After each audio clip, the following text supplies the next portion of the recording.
ஏங்க ஒரு முக்கியமான விஷயங்க, இந்த தேர்தல் பறக்கும் படையினர் வந்து சோதனை நடத்துகிறாங்கல்ல, அதில் போலியானவங்களும் கலந்துருக்காங்க அப்படின்னு சொல்கிறாங்க.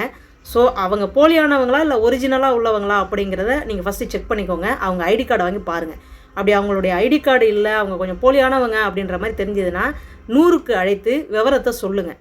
ஏன்னா கஷ்டப்பட்டு சம்பாதிச்ச பணம் தான் கொஞ்சம் கொஞ்சம் பணமாக அங்கே இங்கே போயிட்டு வரோம்.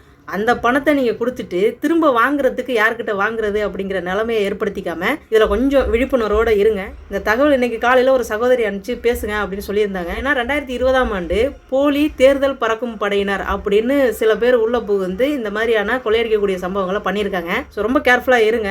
ஒரிஜினல் அப்படின்னு ஒரு விஷயம் எந்திரிச்சு நிற்கிதுன்னா அதுக்கு பக்கத்துலேயே டூப்ளிகேட்டு எந்திரிச்சு நின்றுது. இந்த இடத்துல நாம தான் ரொம்ப ஜாக்கிரதையாக இருக்க வேண்டியதாக இருக்குது. ஸோ உங்களுடைய உழைச்ச காசை தேவையில்லாமல் இந்த போலி நபர்கள்ட்ட கொண்டு போய் கொடுத்துட்டு உழைச்ச காசு இப்படி போச்சு அப்படின்னு அழுது புலம்பாமல் கொஞ்சம் விழிப்போடு இருந்தீங்கன்னாக்க நாம் பிழைச்சிக்கலாங்க. மீண்டும் அடுத்த ஒரு காணொலி பதிவில் உங்களை நான் சந்திக்கிறேன். நன்றிங்க.